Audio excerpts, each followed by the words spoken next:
Hi, my name is Joel Zeff, and you are watching the Keynote Curators podcast with my good friend, Seth Dechtman. Seth Dechtman. Seth Dechtman. Hello and welcome to today's Curated Insights with Seth Dechtman. Our special guest is Joel Zeff. Joel, welcome to today's recording. I like to come on with a little applause. I like to start. Right, now, usually when I come on, there's some applause. So yeah, that's how I like to start. Thank you for having me. Our applause engineer is on strike. So, when they come off strike and we meet their demands, that they'll be back in. But I will say this, laugh tracks make me feel lonely. Do they? You're not laughing along with them. Yeah. I mean, I don't know. When they recorded this, these people were having fun, but I'm not having fun with them. When we recorded this, everybody thought it was hysterical, and I feel kind of left out. So I feel lonely. It feels weird. So talk amongst yourself about that at home, those of you watching in. So Joel, I just kind of I typically just start right in the deep end. You're a man of many, many talents, many, many years of experience as a professional keynote speaker, an MC, a comedian, humorist. So let's talk about improvisation. Yeah. So Joel, you present to groups and you talk about so many different things, communication, leadership, and you use it, if I'm right, I've seen you in person many times in the framework of utilizing some of the elements of improvisation. Talk to us a little bit about that in the following way: its importance, the elements, the skills used, and how it applies to business. And you can break that up into a couple little segments if you'd like. Sure. Improvisation is about finding success through constant chaos and disruption, right? So there's no script, there's no rehearsal, there's no plan. So we're finding success through this constant chaos, change, disruption. And so certain things are happening to allow that success. And that's really what I share with the groups and the audiences that I speak to. My background, I started as a journalist, then I went into advertising and PR, and I started performing improvisation back in 1993 was when I started. So a long time. And so years and years of performing, both professionally with other professional performers, and then taking these games on stage with my keynotes and letting audience volunteers join me on stage for an improv game. People make the same choices, and these choices are what I talk about. And I like to highlight choices as they play the game. You see your friends, your peers, your colleagues play these games. They make these choices, and then we highlight these choices because they are finding success through this chaos, through this change, through this disruption. So obviously, you mentioned the pandemic, and that is the chaos and disruption that's happening right now. But next week, next month, next year, each company, each team, each manager, each leader, they're going to deal with something else, some other type of chaos, some other type of disruption. It could be government regulations. It could be competition. There could be, a mistake. Something broke. Somebody said something. The shipment didn't come in. Who knows? But we always deal with constant change and disruption. And so improv is a fun way to discuss how we find success during this change and disruption. And because choices are being made, the choice on how we deal with change, the choice in how we work together as a team, the choice in how we innovate, the choice in how we lead. And when we make these choices, then we find success. And that's really the magic and the fun, especially during the keynote when I bring people up on stage, we play an improv game. They've never played this game before. Right. They don't know what game that I'm going to have them play, and they find success because improv is this art form, and it forces them to make these choices. And we can talk about them right now. Can I ask you a question? Yeah. Just one, or One can question. I ask a couple? Okay, one question. One. Yeah, so one. you keep using the word choice, and I'm gonna kind of make the case that that's not an accident. I feel that there is not only a semantical and literal Webster dictionary difference between the word choice and decision, but choice is a word that communicates to me something of like, I'm electing, I'm making a conscious move towards something, as opposed to decisions, which are like, it feels like more of a reaction. Now, I could be making a mountain out of a molehill here, but you kept saying the word choice, because the thing is, there's chaos. Something happens. I don't know. The fire alarm goes off. You lose your big client. The boss is sick. Like you said, the delivery doesn't come on time. The client doesn't react the way you would like to. And how are you going to be in that moment? And it's a choice. Right. And it's all choice, right? And that's what I talk about. So improv is about making choices. We're trying to find the best choice possible. So some choices aren't going to work, but that's the beauty of the art form, is that it allows you to make mistakes. It allows you to find your way. If we're making things up as we go, and there's no script, there's no rehearsal, there's obviously going to be mistakes. We don't want to be afraid of those mistakes. We want to be confident in our skills and continue to stay in the game and make better choices. We're looking for the best choice, right? When I invite volunteers to come up on stage, their first choice is that they're coming on stage, right? And so the choice that's happening there is that they're prepared. They're prepared for change. They've made the choice to come up on stage. They've made the choice to be prepared for change. Huge when we talk about change and disruption, because what that does is changes their attitude, their energy, their tone. Think about every day we have the choice.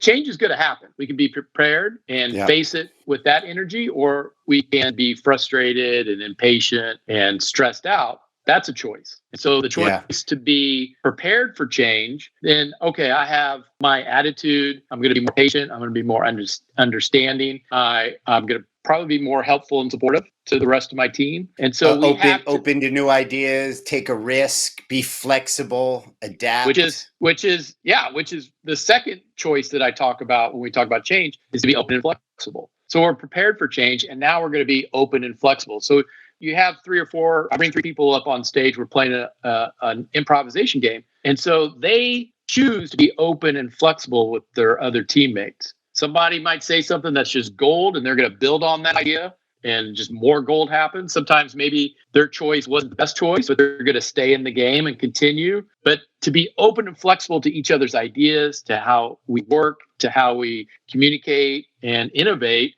create success for the whole team. And obviously, all these choices they're universal. They're obvious in how we bring them back to our work teams, our work lives, our everyday. Right. Let me ask you. You said a couple of times best choice. How do you know when it's the best choice? Well, when you're performing improvisation, the best choice is because the audience is laughing and applauding, and you feel that energy, and you also see it in the other performer's eyes that now they're going to build on that idea, and now you see that magic happening. You see that growth.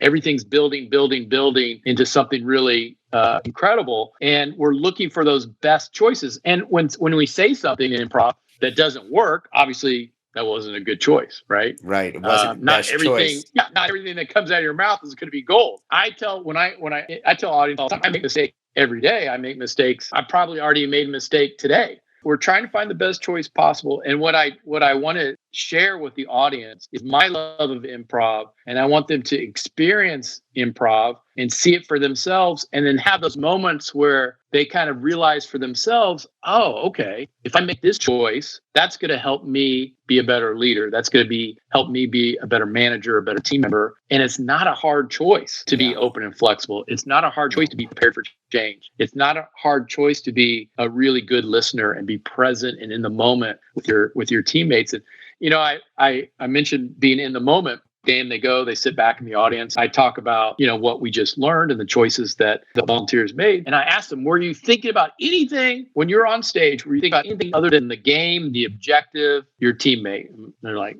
no, because improv is such an art form. It forces you to be present in the moment with your team. But everybody else in the audience, they're thinking about, I got to check my email. I got to check my voicemail. Where am I going to eat tonight? And the art form of forcing you to be present in the moment, it's really showing the audience how important it is and how you're at your best as a leader, as a communicator, as an innovator, when you're present in the moment. When I go back and talk to my customer or partner or vendor, I want to be more in the moment. I'm going to be at my best. And I recall when I did this exercise with you, or the last time I did it, one of the many takeaways for me was being present is important. And it's a product of surrendering to this whole idea of improv, but it's not enough. You have to be present and listen.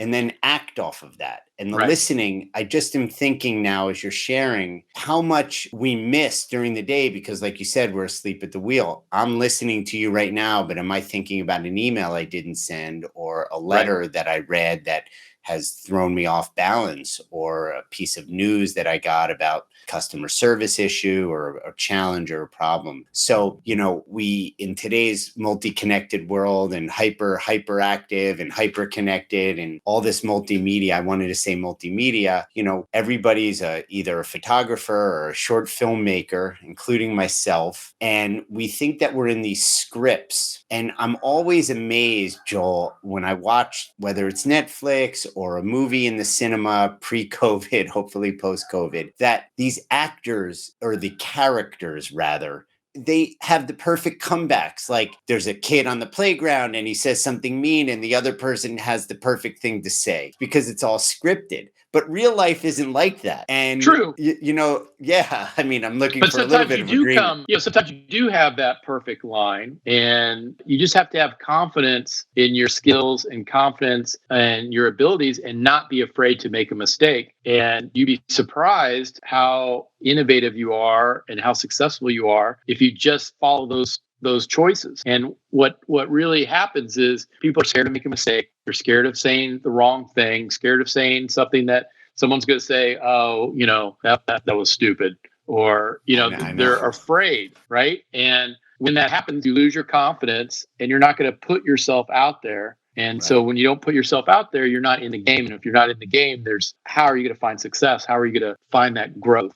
And when you do these exercises, there's that great one I was watching the other day, the gentleman who's driving a truck or whatever. Yes. And you get in. Trip, yeah. And it's funny because what I was present to on that one was you can watch it 10 times and have 20 takeaways. You literally, you were playing like you were on the side of the road, and he just kept going. As present as he was, he didn't catch it. And you just said, break. So as much as he was present, his mind was somewhere else. So, there's no rules. He might not have ever driven an imaginary car before in front of a thousand of his peers. Joel, he was driving a truck. Okay. It's a truck. I mean, imaginary truck. I request that you be a little bit more precise in your descriptions going forward, because truck. A car and a truck is just that changes the story things. Completely. So, changes everything. Changes everything. I'm always surprised when the audience volunteers, what they produce and how creative they are, and really when they give themselves up to the improv game. I think you mentioned that, and they just are in it 100%, and just the creativity and the humor and the silliness and just the energy. I'm always just surprised, inspired, fulfilled.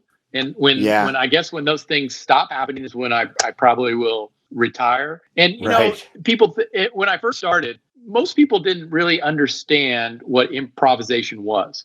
So we're talking, in the mid 90s when I started doing speaking here and there, and you had to explain what improv is. Now most people have a working definition. They understand, they've seen it, but still, it's amazing when I see people come up to the stage, and all types of industries. You would think, oh, well, it's just motivated salespeople that are high energy, and they're yay rah people. And believe me, most of my audiences are not high energy salespeople, right? And not extroverts.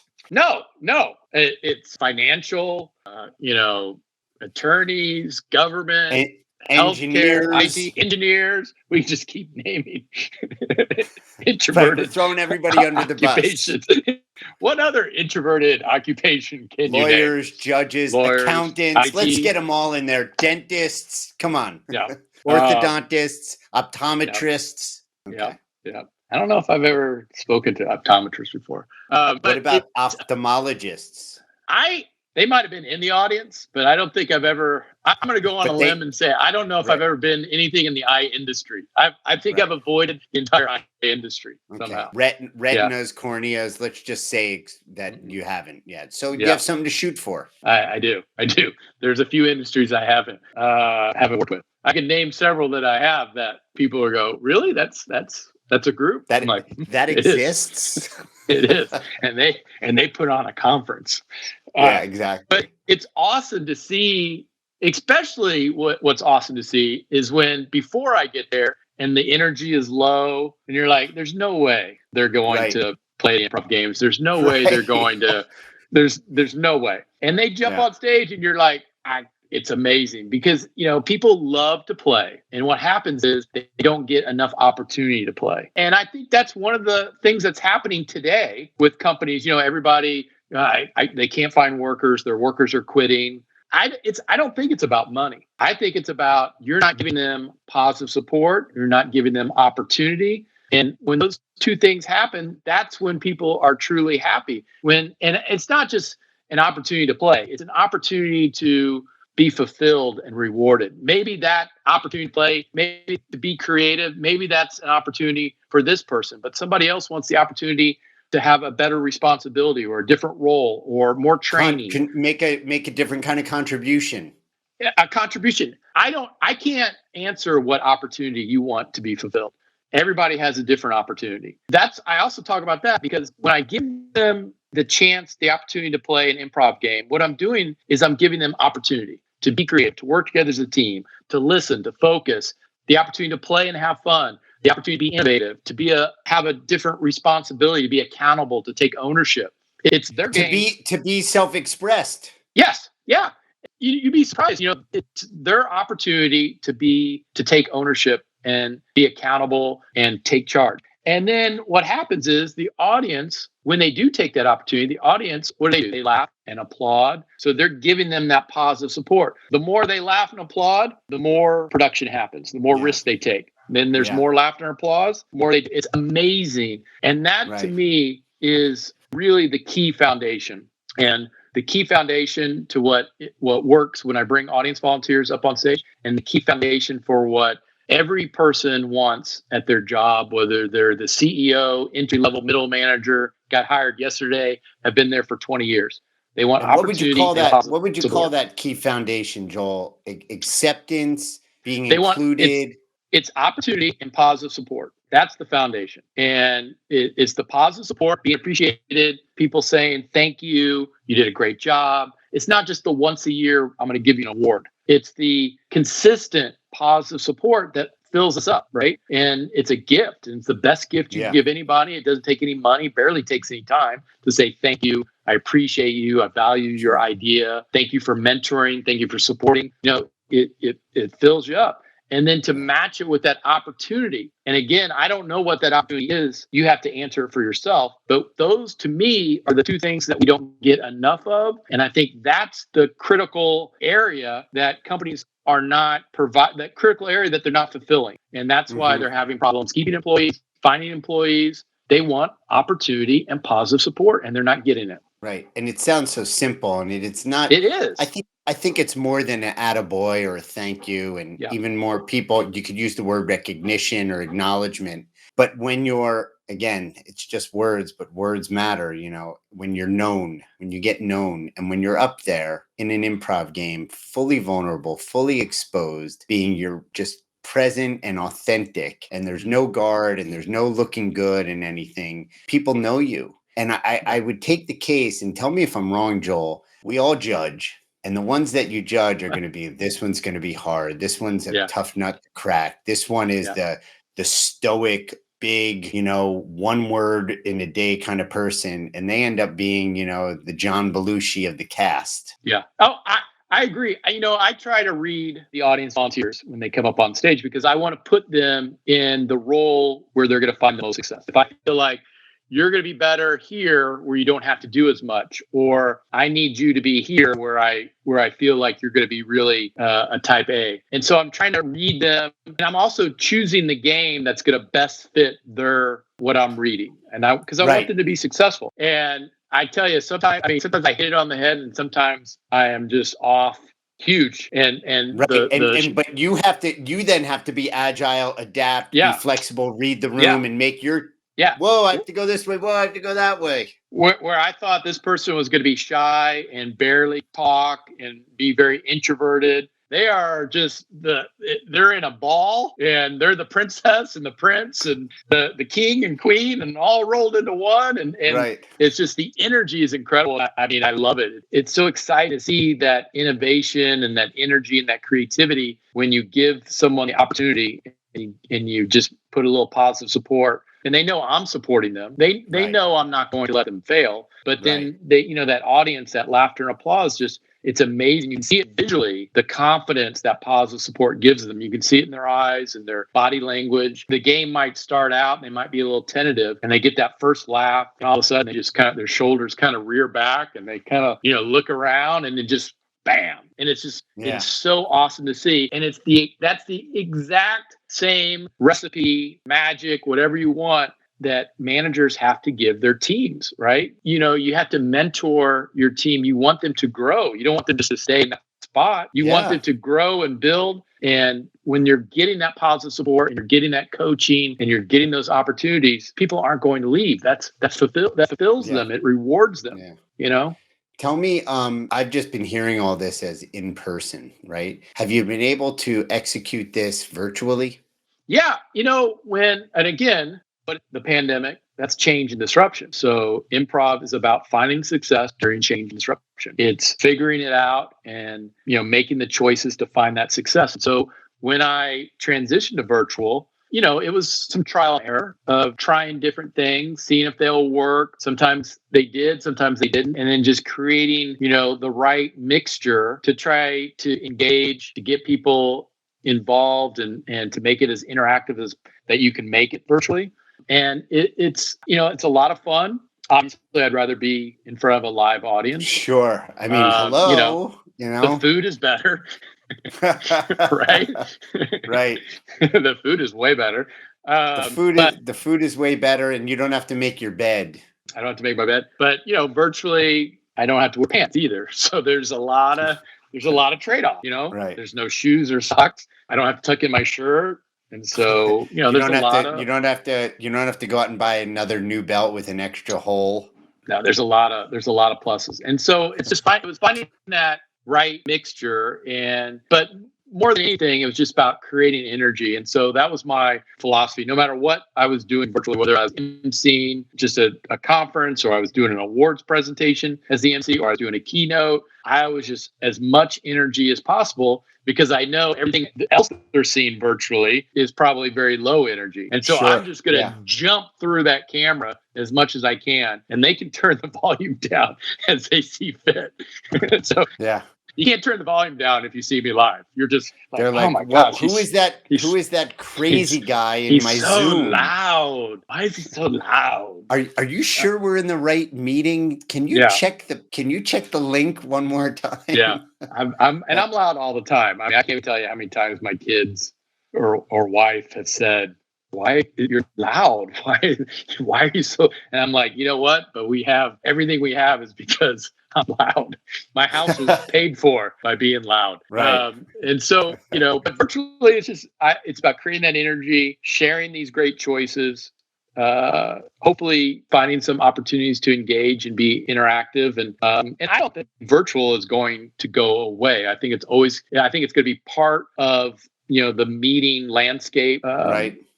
I think just for value, for more opportunities to come together. I think I don't think it's going to take the place of all live events. No, absolutely not, because there's something special about a live event and coming together and networking and meeting each other and seeing somebody in the hall and making a deal and exchanging emails or whatever. But I think virtual is going to be part of the meeting landscape and just another opportunity to come together and connect. Yeah, I call it the open meeting ecosystem, where you have your virtual, you have your in-person, and you even have the hybrid. And who knows if there's another model that will, be part of that open conference, open meeting, open event, kind of ecosystem.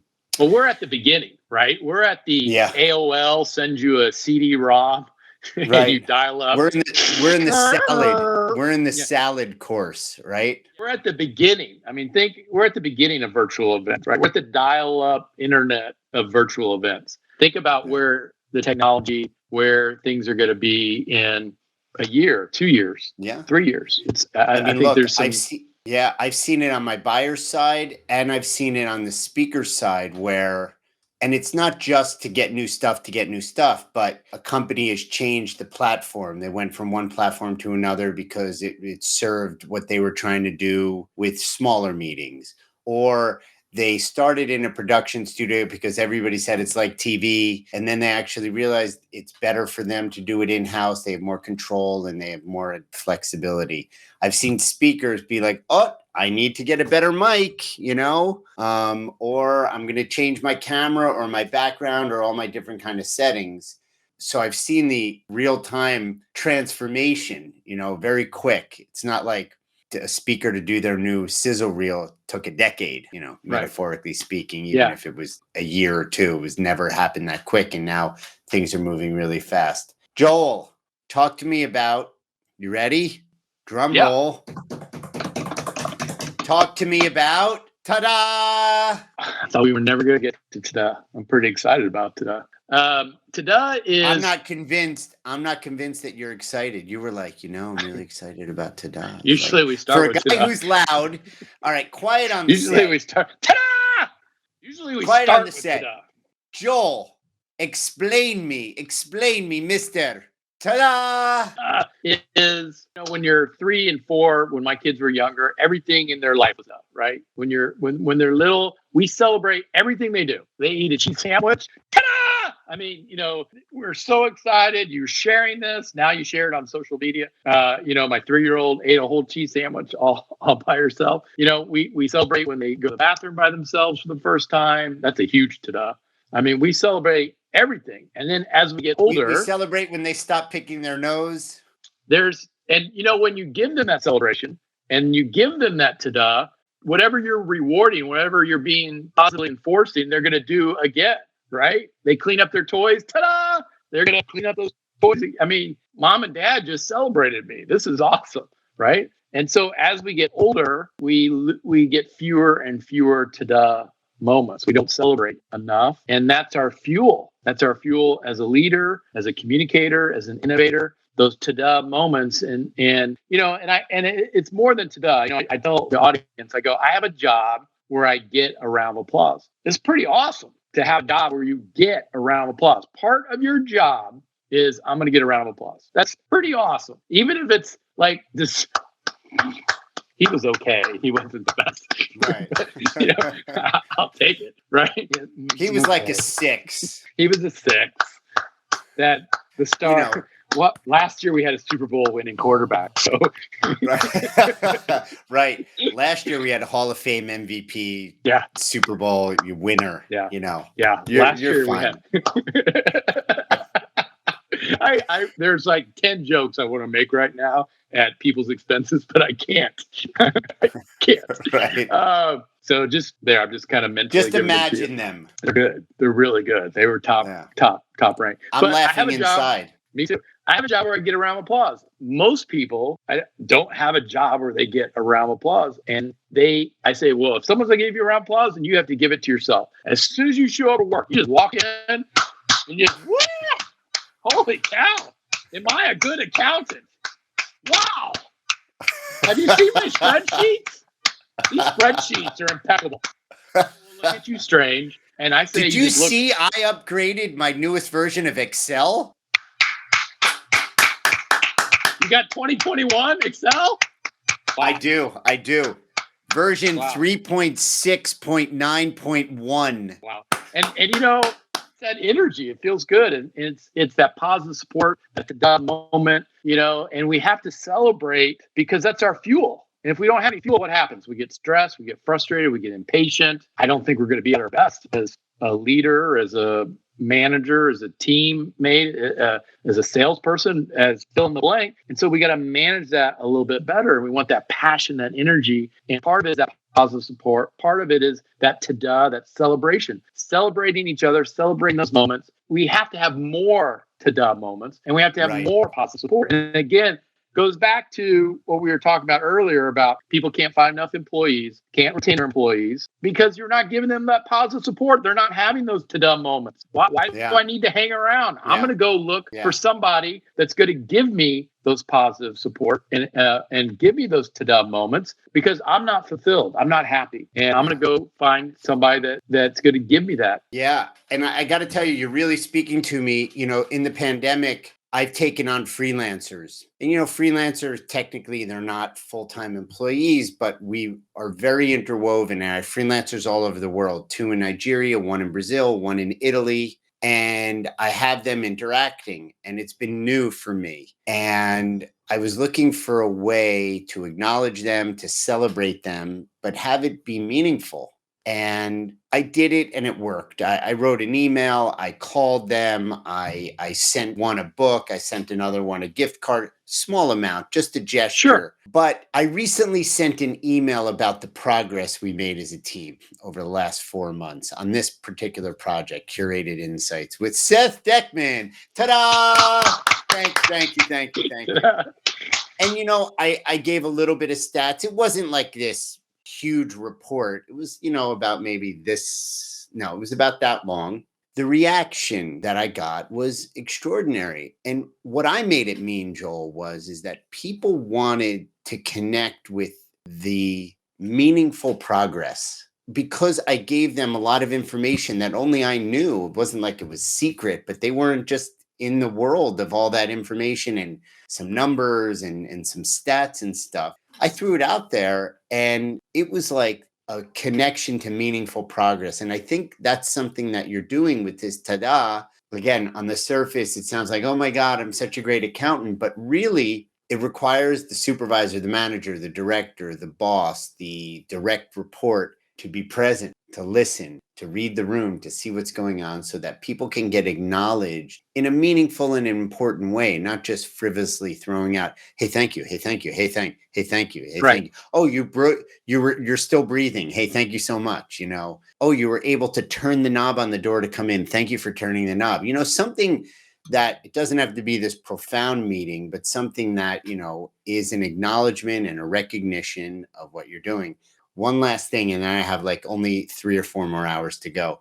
I play competitive tennis, and when I walk on the tennis court, I kid you not, okay? You almost said something else. I know, I did. I'm not comfortable enough to go R-rated yet, but I'm getting close. Sure. I walk on the court. I have my backpack with my rackets in it, and I wave to the imaginary crowd.